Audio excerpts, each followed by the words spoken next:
discuss fakes and trolls today. It's not going to be political or anything, but it's something that came to light last night on my radio show with V, the Red Pill Hardcore radio show at 10 o'clock Texas time every night, Monday through Friday.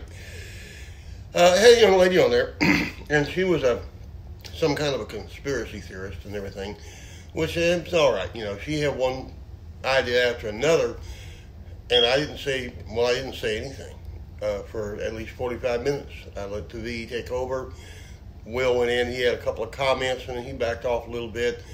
But then she touched on the Paul is dead thing. And if you know what the Paul is dead thing is, it's back in 67 or so when it was theorized that Paul McCartney of the Beatles had died in a car crash.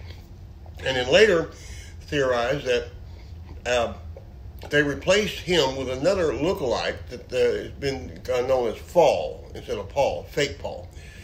And it was fun and games. I mean, it was compared to what we've got going on now, it was really light duty.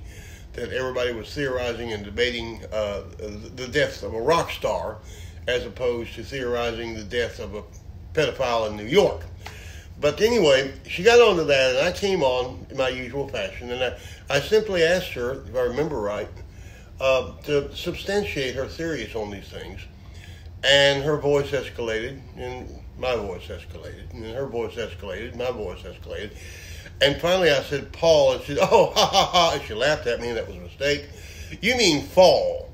I said, no, he's not dead. Now, see, what she didn't understand, and I called her Honey, because I'm from Texas, and apparently she doesn't like to be called Honey. But anyway, I met Paul online at the time his wife Linda died. He was on AOL, which nobody is anymore, but his handle on AOL was PolyMac4. And frankly, when I started talking to this guy on the chat, the private chat, I kind of thought, well, he's lying. People do that, you know, they pretend they're somebody else. But this cat was very knowledgeable about recording. Up to and telling me, back in the day, they didn't have multi-track recording processes. What they would do, John would take, and they would there was two record head and an erase head on a reel-to-reel recorder, and they would scotch tape cardboard over the erase head, because in those days when you recorded over something, first the erase head erased it, and right behind that the record head recorded it. Okay. Anyway, John would put cardboard over the erase head, and then they would layer what they were doing on top of it, and all the previous recordings would still be there. Okay. So he was that knowledgeable. When Linda died, you know, I came on and was talking to him, and I was, being very careful. I was positive. I grieve with you for the death of your wife. You had a wonderful career together, and I loved your music and everything. And I know that, you know, being out in L.A. like you are right now, blah, blah, blah, blah, blah. And this guy came immediately back, and he said, my wife did not die in L.A. She died on our ranch in Arizona. Later, a week or two later, the Inquirer newspaper came out with a big scandal that had been hidden from the people that Lennon McCartney actually died in Arizona. I never saw Paulie Mac again. He canceled his account. But I was stunned. It was him.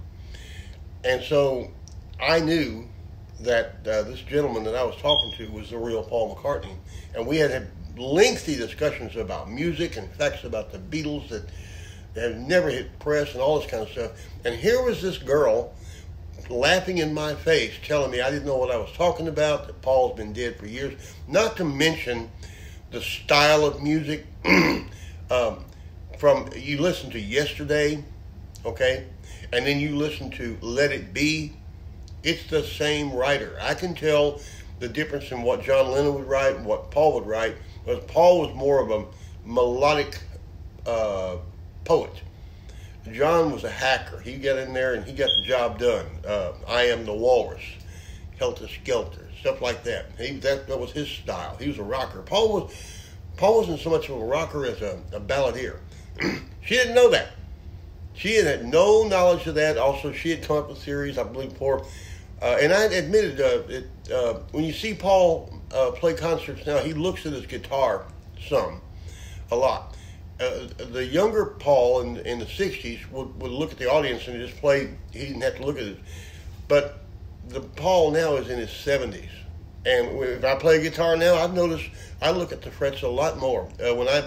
When I played in Nashville, playing rhythm guitar, I could play rhythm and lead at the same time on the same guitar and never look at the frets. I just knew where the notes were. You get older, you look. It's as simple as that. I do apologize to V and to Will for raising my voice, but I simply had to shout over this woman.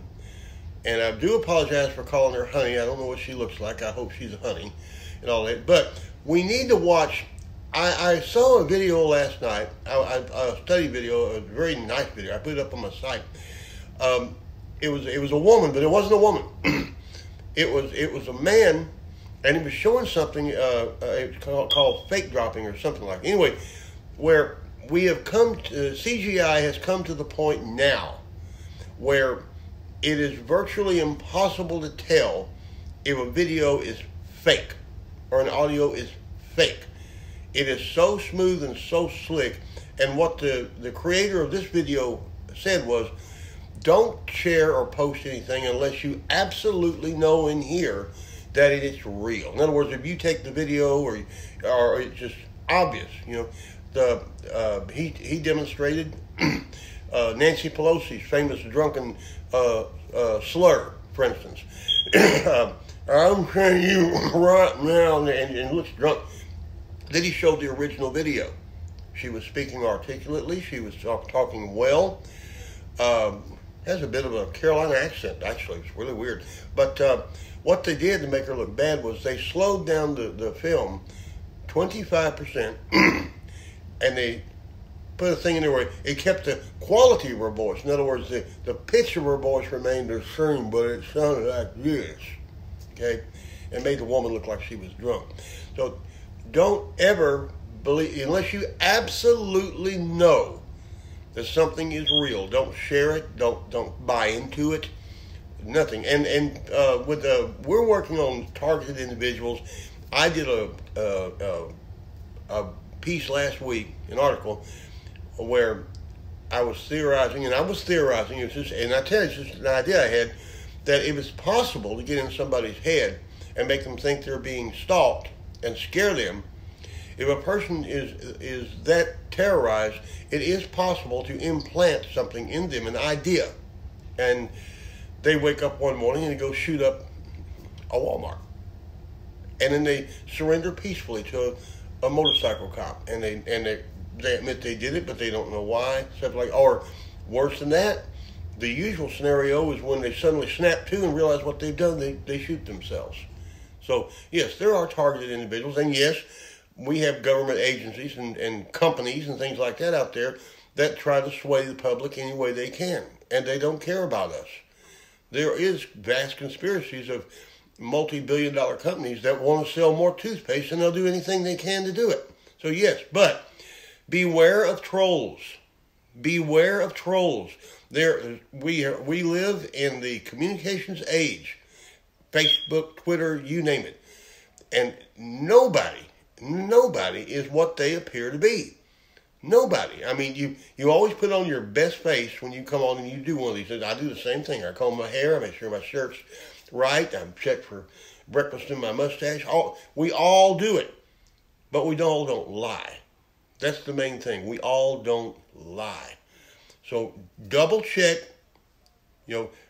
keep your information accurate. Don't believe everything. Right now, the big theory is, and I don't know which side of the coin I'm going to fall on. There's two pictures, one of a living Epstein and one of a dead Epstein, and with arrows pointing to all the differences in the face and everything. Just watch this video and remember, don't believe your lying eyes. Don't believe it, okay? Because I don't know how the man hung himself in there. People imagine that a jail cell is like Matt Dillon's jail cell with the bars, and you rattle your tin cup and he brings coffee.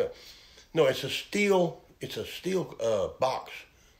Okay, it's a steel box. Nobody got in there and hung that man.